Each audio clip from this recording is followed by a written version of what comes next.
Tamil Senior, May 1992. Get ready. 10 seconds. 5 seconds. Start. நண்பர்களே, நாட்டின் 45வது விடுதலை நாள் விழாவில் கலந்து கொள்வதில் நான் மிகவும் மகிழ்ச்சி அடைகிறேன்.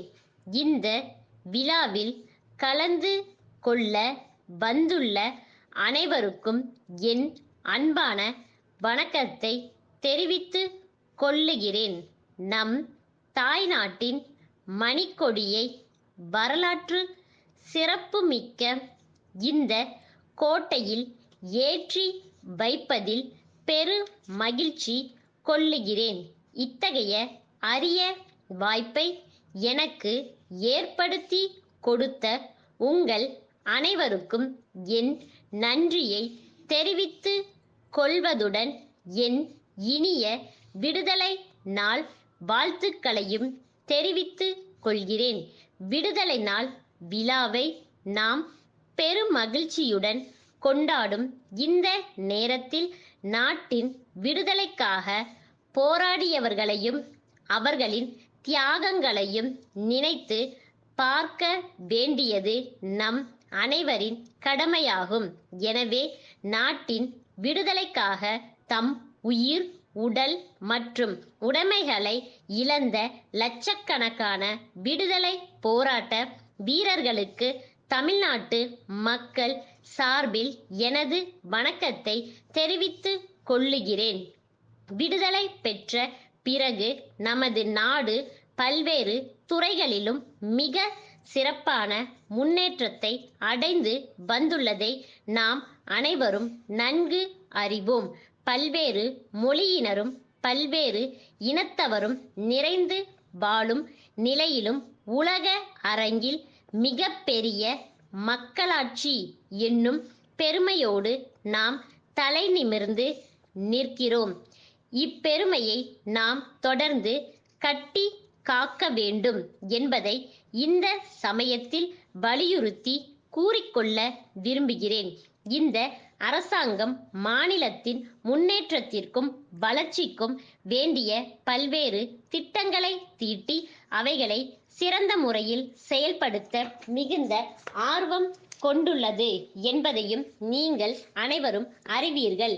குறிப்பாக தொழில்துறையில் தமிழ்நாட்டை இந்திய நாட்டின் தலை சிறந்த மாநிலமாக ஆக்க வேண்டும் என்பதில் இந்த அரசு கண்ணும் கருத்துமாக இருப்பதுடன் இந்த லட்சியத்தை அடையும் வகையில் முனைப்பான பல நடவடிக்கைகளையும் எடுத்து வருகிறது. தொழில் வளர்ச்சிக்காக தொழில் முனைவோருக்கு எவ்வகைகளில் உதவ முடியுமோ அந்த வகைகளிலும் உதவி செய்ய இந்த அரசு முன் வந்துள்ளது. அரசு அளித்து வரும் இந்த ஊக்கம் தொழில்துறையில் நமது மாநிலம் ஆக்கம் பெற அடிகோலும் என்பது திண்ணமாகும். மேலும் பெண்கள் தங்கள் சொந்த காலில் நிற்கும் வகையில் தொழில்துறையில் அவர்கள் துணிந்து பங்கேற்கும் வகையில் எல்லா ஏற்பாடுகளும் செய்து வருகிறோம்.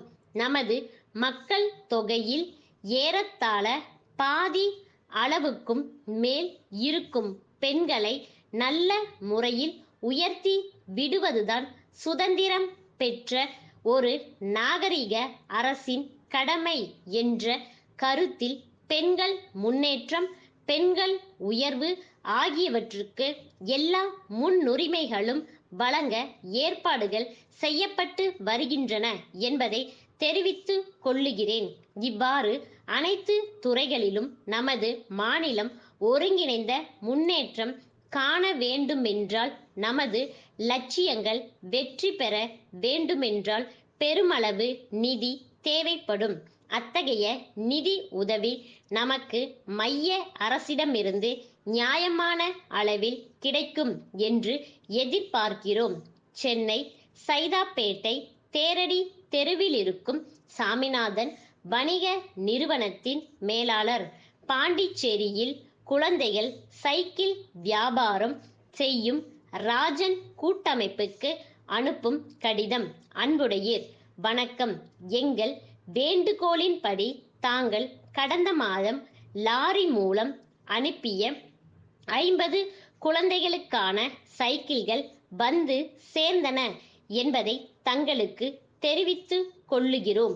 எனினும் அவைகளை சரிபார்க்கும் போது மொத்தமுள்ள வண்டிகளில் 6 வண்டிகள் சேதம் அடைந்திருப்பது கண்டுபிடிக்கப்பட்டுள்ளது. நாங்கள் தங்களிடம் நேரிலும் கடிதம் மூலமாகவும் சரக்குகள் நல்ல நிலையில் அனுப்பி வைக்கப்பட வேண்டுமென்றும் அவற்றின் தரம் சிறந்த முறையில் இருக்க வேண்டுமென்றும் தெரிவித்திருந்தும் சரக்குகளுக்கு சேதம் ஏற்பட்ட நிலையில் உள்ளதை கண்டு நாங்கள் மிகவும் வருந்துகிறோம். எனவே சரக்குகளின் தரமின்மை காரணமாக அவைகள் தங்கள் கணக்கிலேயே வைக்கப்பட்டுள்ளன. மேற்கண்ட குறைபாடு பற்றி தங்கள் பதில் கிடைத்த பின்னரே மேற்கொண்டு நடவடிக்கைகளை மேற்கொள்ள முடியும். நமது நீண்டகால வியாபார தொடர்பு நல்ல முறையில் தொடர்ந்து நீடிக்க வேண்டும் என்பதை நினைவில் கொண்டு உடனடியாக பதில் எழுத கோருகிறோம். தங்கள் நம்பிக்கையுள்ள ஸ்டாப்.